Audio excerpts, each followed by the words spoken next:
Pues aquí estamos con don Juan Carlos Zapata, director gerente de Fundesa, con el cual vamos a charlar unos minutos. Y yo quería empezar pidiéndole que nos detalle a grandes rasgos, para todos los que nos escuchan, en qué consiste el plan Guatemala no se detiene.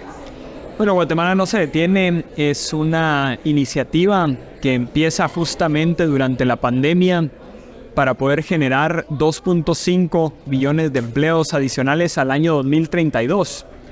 Para esto, a través de Fundesa, trabajando de la mano con la Municipalidad de Guatemala y el gobierno, se subcontrató a McKinsey para poder hacer un plan sobre cuáles eran los sectores estratégicos más importantes que tiene el país, en donde se identificó, por ejemplo, que con la Guatemala de hoy podemos seguir creciendo nuestras exportaciones en 20 productos, 7 sectores estratégicos, dentro de, por ejemplo, los cuales está el sector textil, por ejemplo, que es uno de los sectores que más está creciendo en Guatemala.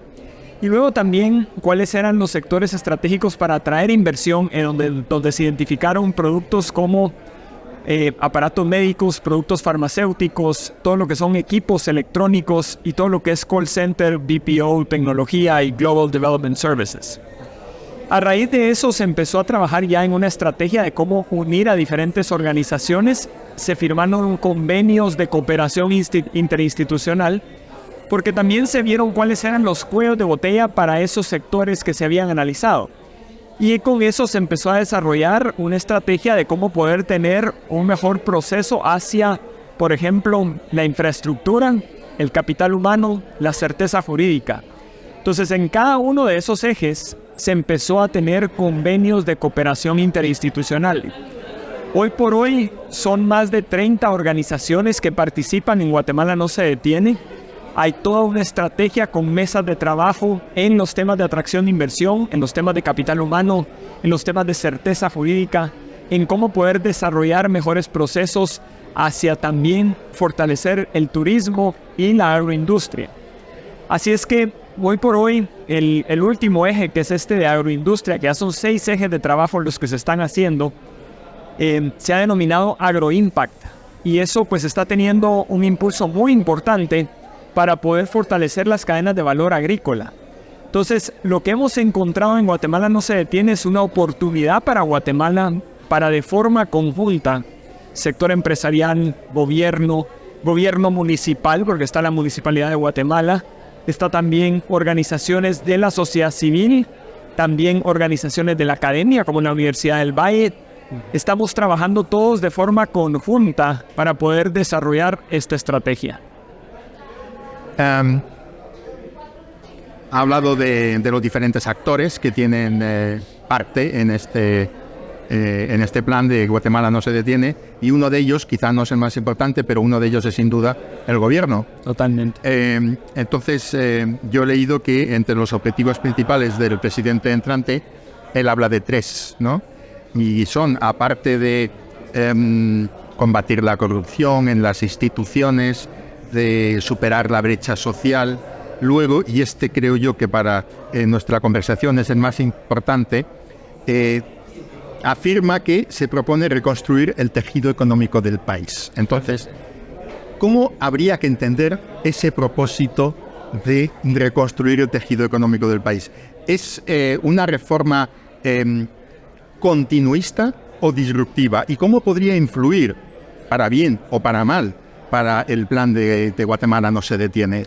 Creo que ese es un tema que todavía hay que profundizar, claro, porque no se sabe mucho. Pero alguna idea. Entonces creo que lo que sí es importante, y que eso está dentro del eje de certeza jurídica, es que se tienen que empezar a generar diálogos de consenso nacional. Porque definitivamente cuando se habla, por ejemplo, de los temas de lucha contra la corrupción, o los temas de digitalización, o los simples hechos de cómo poder transformar procesos hacia la facilitación del comercio, tenemos que ponernos de acuerdo en la forma en que se va a trabajar. Se ha hablado también en el eje de certeza jurídica de un gran acuerdo nacional por la transparencia. Y eso es algo que lo hemos hablado con el presidente electo, con algunos de sus principales asesores y gente de su equipo, donde lo que vemos es una oportunidad para poder generar un gran acuerdo nacional por la transparencia y que eso ayude también a generar ciertas reformas que tienen que pasar por el Congreso de la República. Por ejemplo, reformas que tienen que ver con cómo generar una ley de accionistas minoritarios, por ejemplo, para que Guatemala pueda tener mejores procesos de gobierno corporativo hacia inversionistas que son minoritarios en las empresas. O, por ejemplo, cómo poder generar avances en cuanto a iniciativas como la Ley General de Infraestructura Vial, que podría también transformar la forma en que se desarrolla la infraestructura en nuestro país y pasar de un modelo de obra pública tradicional que ya solo lo usan los países en África, sin demeritar lo que están haciendo en África, porque hay muchos países ahora en África que tienen mejor infraestructura que Guatemala. Sí. Pero que definitivamente son procesos que en otros países se ha entendido que tenemos que pasar de la obra pública tradicional a indicadores de desempeño, a indicadores donde se genera desarrollo de más largo plazo de infraestructura a cargo de empresas privadas, pero que tienen contratos directos por eficiencia, por transparencia y por la calidad de la infraestructura que se desarrolla. Si nosotros logramos eso, es mucho más sencillo el mantenimiento a largo plazo de esa infraestructura. Ahora tengo una pregunta que quizá peque un poco de que es demasiado inocente, pero hay que tener en cuenta que yo soy un recién aterrizado en el país, ¿no? Yo esta mañana asistí a alguna ponencia, estuve en la charla inaugural, todos son mensajes positivos, lo cual me parece muy bueno, pero, por ejemplo, al principio se dijo que Guatemala, bueno, pues es un país que en los últimos años ha crecido a un ritmo de un 3,5% del PIB, que hay una buena estabilidad macroeconómica, lo cual es bueno también, y que se prevé o se espera que el crecimiento sea en los próximos años del 6% del PIB.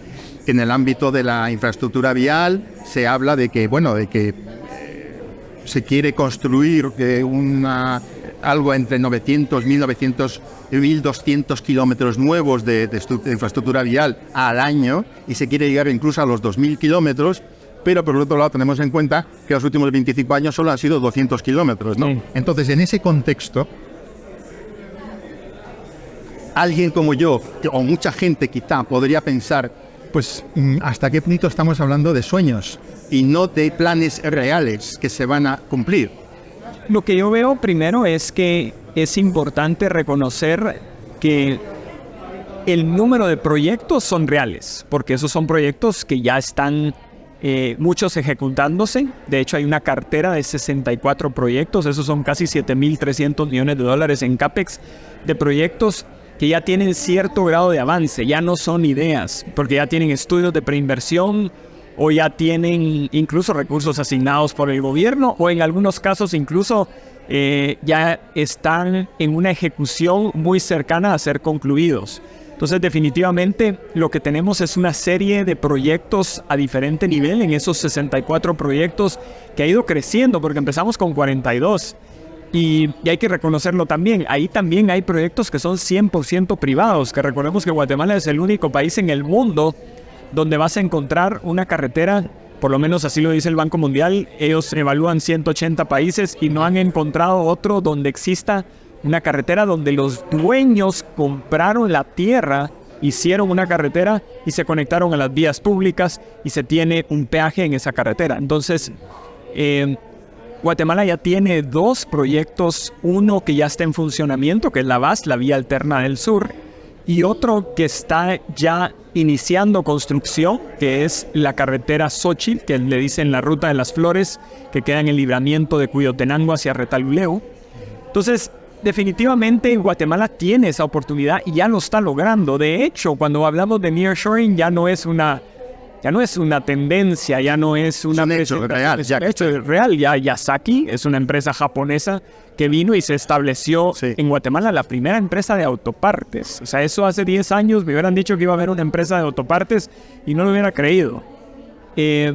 Estamos viendo, por supuesto, empresas como Hansan, de Corea, que también pues es una empresa que salió de Asia, que está empezando a crecer en Guatemala. Y hemos visto también algunas otras en call centers, BPOs que ya se están dando. Ahora, ¿dónde está el principal desafío? En el cambio de modelo. Y eso sí implica un cambio en el Congreso.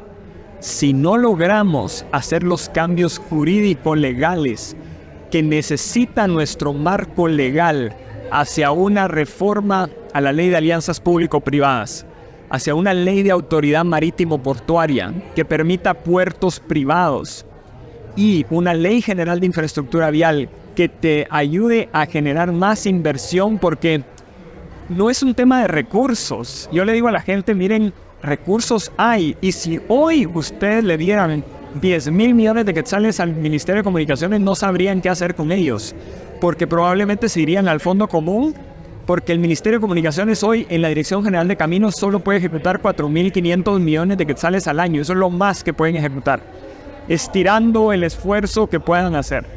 Entonces necesitamos cambiar el modelo hacia una obra pública como se hizo en el sector eléctrico en su momento, donde vino más de 3,000 millones de dólares en los últimos 5 años para poder desarrollar proyectos de hidroeléctricas, proyectos de conectividad, proyectos de transporte.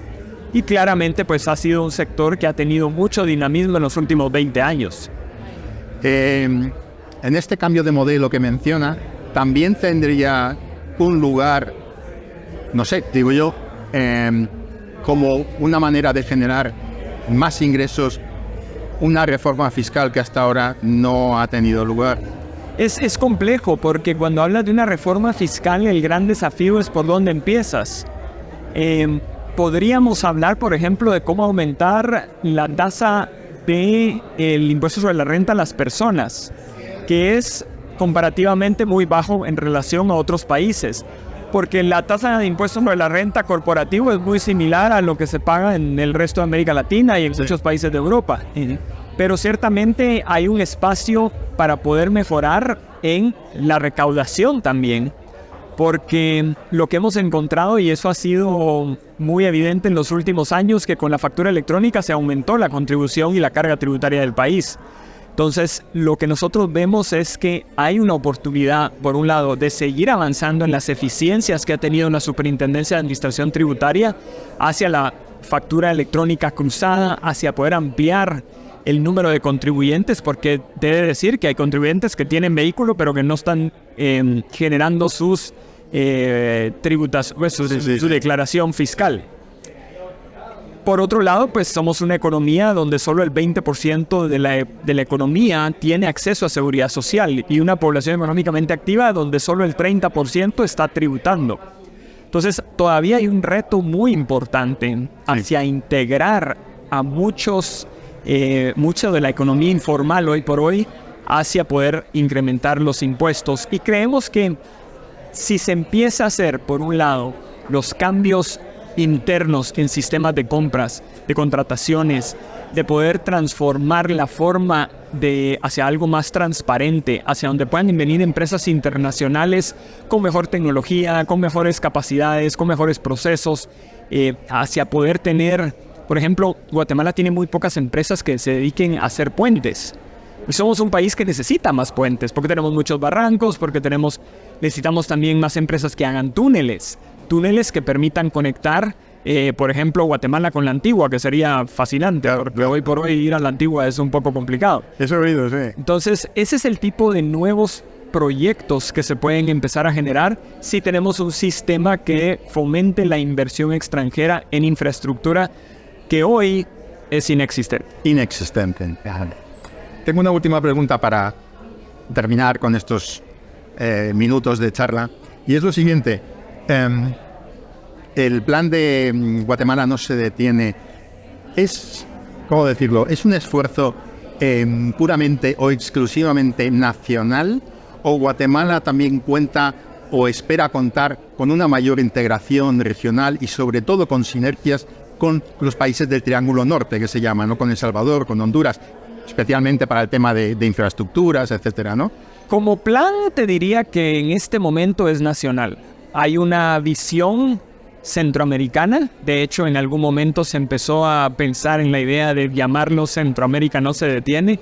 De hecho, si tú pones hashtag Centroamérica no se detiene, ya hay personas que lo han utilizado, especialmente del Salvador. El nombre, ¿no? Por lo menos sí. El concepto existe. Sí. Entonces, creo que lo importante es cómo logramos alinear incentivos para que desde los gobiernos, desde los propios sectores empresariales de toda Centroamérica, empiece a tenerse esa visión más regional, para que un medio de comunicación, por ejemplo, empiece a leerse en El Salvador, en Honduras, sea un medio regional y no tengamos pues medios de cada país, sino ya medios regionales, que eso todavía hace falta.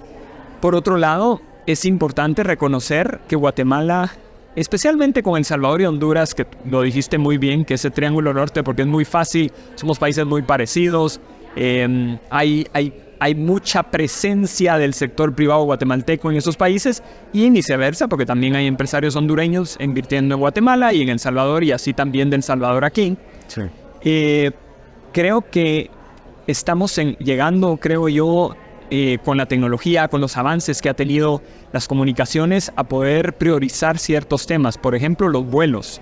Hay una iniciativa para poder reducir los impuestos, porque uno ve los costos de viajar en avión entre Centroamérica y son bastante altos. Muchas veces es más barato ir a Miami que viajar en Centroamérica. Sí. Entonces, poder empezar a reducir los impuestos que se le cobran al impuesto de salida entre los vuelos centroamericanos y empezar a hacer vuelos locales, regionales, low cost, como los tienen en Europa, sí, para poder integrar más a la región. Pues, señor Zapata, muchísimas gracias por compartir con nosotros estos minutos y espero poder profundizar en la conversación. Pues ahí estamos a la orden. Muchísimas gracias. Perfecto.